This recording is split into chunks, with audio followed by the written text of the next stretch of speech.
میشن هغه دغه دی د استعمال موارد دي. ها یو بل لغه چې دی هغه ویرګول دی یا کامه ده. کامه یا ویرګول په کومو ځایونو کې کاریږي؟ کامه یا ویرګول هغه لیکنښه ده چې د یوې لیکنې یوونه یا واحدونه سره بیلوي او د لوستو پر مهال ویناوال یا لوستونکي ته د ساه اخیستو یا دمې فرصت ورکوي چې بیرته متن ته راوګرځي او په متن کې دا په ښه شکل باندې پلي کړي.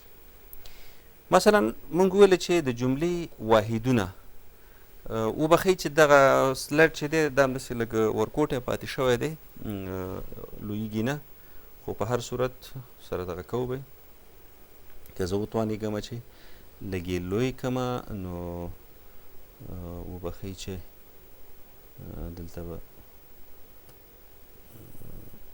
زه به وتوانېږم که نه، خو په هر صورت موږ وایو چې د جملې واحدونه د جملې په واحدونو کې کله چې موږ وایو چې دا سره بیلوي، مثلا نومونه د جملې واحدونه دي. کله چې موږ وایو چې اتل کامه یاسر کامه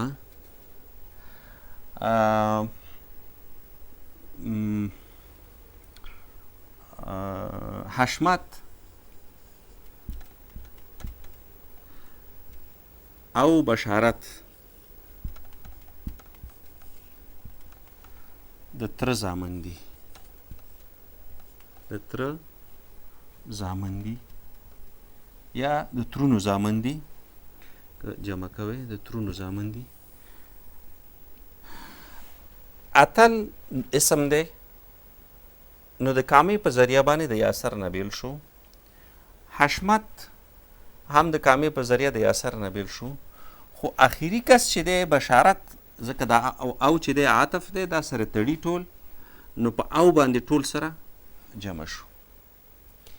که چېرته دلته موږ کامه ونه کارو اتل یاسر، کیدای شي چې ځینې خلک یې داسې وانګیري چې د اتل چې دی دا یو څوک دی چې یاسر یې تخلص دی، یا یاسر حشمت، یاسر یو څوک دی چې حشمت یې تخلص دی. نو د دې په خاطر باندې چې موږ د جملې یو واحد د بل واحد سره بیل کو نو کامه کارو. همدارنګه د اسمونو په خوا کې د ستاینومونو لپاره هم د فعلونو لپاره کامه کاریږي. مثلا د ښه لیکلو، لوستلو او نه خوب کولو پایله وه چې تلوسه په خپل ټولګي کې تر نورو ټولګیوالو مخته شوه. مثلا د ښه لوست زحمت ایستلو کامه نه خوب کولو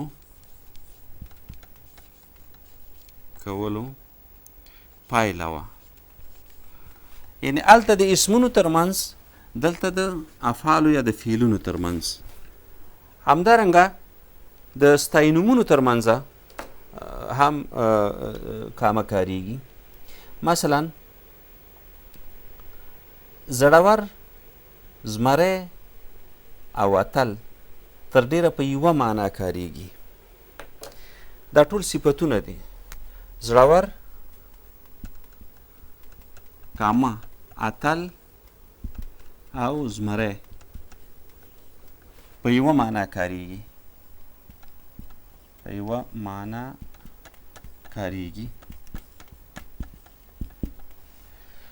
نو د نومونو ترمنځ، د فعلونو ترمنځ، د ستاینومونو ترمنځ کامې کاریږي. همدارنګه د تابع او اړوند جملو ترمنځ دا کاریږي. مثلا د تابع او اړوند جملو د توکو ترمنځ، مثلا له خپل نفس سره مبارزه، کامه، ځانګړې سپېڅلتیا، کامه، او ایمانداري د هر څه نه ډیره غوره ده. یا په یو داسې عبارت کې چې مبتدا وي زیاتې او خبرې یو وي. مثلا دلته چې انساني کرامات تر خپو، هلته چې انساني کرامات تر خپو لاندې وي، کامه. هلته چې انساني کرامات تر پښو لاندې وي، کامه. هلته چې ورور د ورور وینو ته تږی وي، کامه. چېرته چې د قانون ځای ناقانوني نیولی وي، کامه. په هغه ځای کې اوسېدل انسان په رواني ناروغۍ وخته کوي.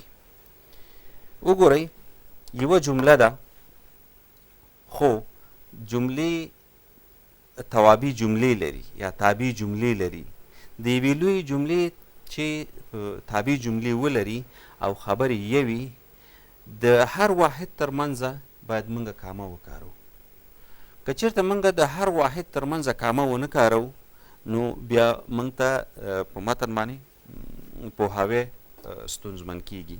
زه ډېره بخښنه غواړم چې دا متن لږ ورکوټی و. همدارنګه د متلونو ترمنځ کامه کاریږي، لکه چې کرې هغه ریبې، مه کوه په چا چې وبشي په تا. چې کرې هغه ریبې، زه باید دا تخته پاکه کړم چې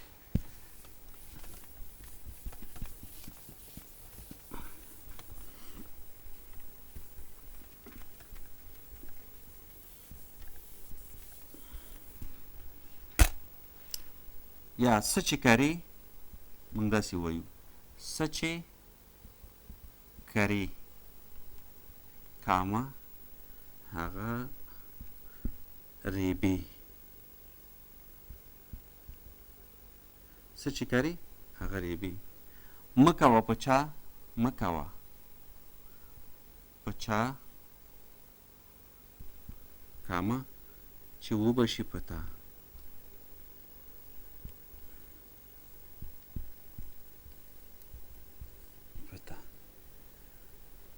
دا د متلونو ترمنځ متل هم د هرې ژبې ډېر پاخه مفاهیم دي یا هغه پخې وجیزې دي چې په ژبه کې کاریږي. منظوم هم شته او منثور هم شته. نو کله چې د متل یوه برخه د بلې برخې نه موږ بیلو، نو کامه کارو. په هر صورت نور هم ډیر موارد لري چې کامه په کومو ځایونو کې کاریږي. مثلا په یوه جمله کې معترضه برخه دواړو خواو ته راځي، د معترضې برخې دواړو خواو ته راځي. یعنی معترضه برخه مخکې، د معترضې برخې نه مخکې او وروسته کامه کارول کیږي. اول راځو معترضې جملې ته، چې معترضه جمله کومه جمله ده؟ معترضه جمله هغه جمله ده چې د یوې بلې جملې په منځ کې لکه اعتراض غوندې راغلی وي. حتمي نه ده چې د معنا له مخې هلته اعتراض وي، خو په داسې شکل باندې راغلی وي چې که چېرته هغه اصلي جمله، که چېرته معترضه برخه د جملې نه لرې شي، نو هغه اصلي برخه په خپل کامل مفهوم سره پاتې کیږي. مثلا